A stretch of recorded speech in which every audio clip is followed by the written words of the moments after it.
Hello and welcome to my channel Grass with Dr. Aditi.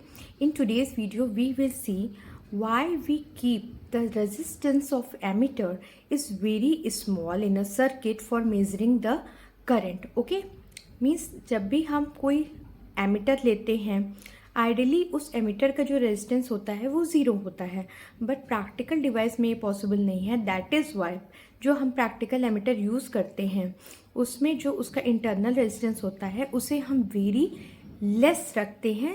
And ये इसका reason क्या है ये हम इस वीडियो में देखते हैं. ठीक है, so let's get started. So the question is why ammeter should have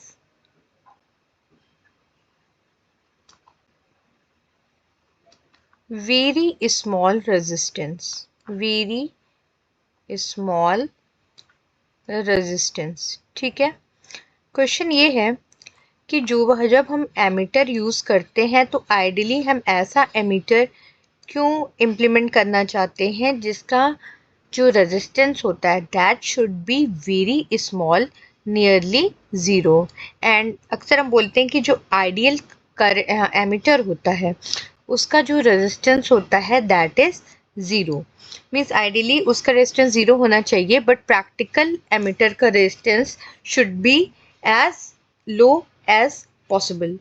ठीक है, तो इसका रीज़न ये है कि जब कोई सर्किट होता है, सपोज ये हमारा एक बैटरी है, देन यहाँ पे एक हमारा यहाँ पे रेजिस्टेंस है.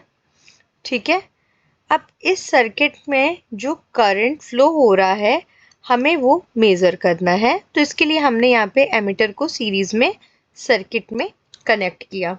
ठीक है, अब यहाँ पे जो करंट फ्लो हो रही है उसकी वैल्यू है I. ठीक है, यहाँ पे वोल्टेज सोर्स है V, रेजिस्टेंस की वैल्यू है R. तो जब हम इसका करंट मेज़र करेंगे तो I should be equal to V by R.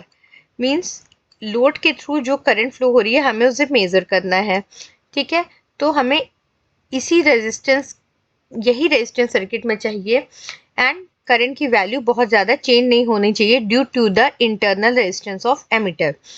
अगर एमीटर का रेजिस्टेंस हाई लेते हैं, सपोज इसकी वैल्यू R की जो एमीटर का है उसकी वैल्यू नियरली हमारी 100 ओम है. ठीक है, तो अब हम सर्किट में करंट मेज़र करेंगे तो I is equal to V by R plus 100. ठीक है, मीन्स करंट की वैल्यू जो है वो सर्किट में चेंज हो जाएगी due to the internal resistance of ammeter. So we want कि एमीटर का resistance should be as low as possible. Means अगर ये केवल 0.01 होता तो सर्किट में जो करंट की वैल्यू है वो ज़्यादा चेंज नहीं होती. दैट इज़ वाई वी से कि जब भी हम एमीटर कनेक्ट करते हैं सर्किट में, चूँकि वो सीरीज़ में होता है और वो सर्किट में जो करंट फ्लो होती है उसकी वैल्यू को ऑल्टर कर सकता है, इसलिए उसकी वैल्यू बहुत ही स्मॉल, नियरली ज़ीरो होनी चाहिए. So this is the answer why emitter should have very small resistance, right?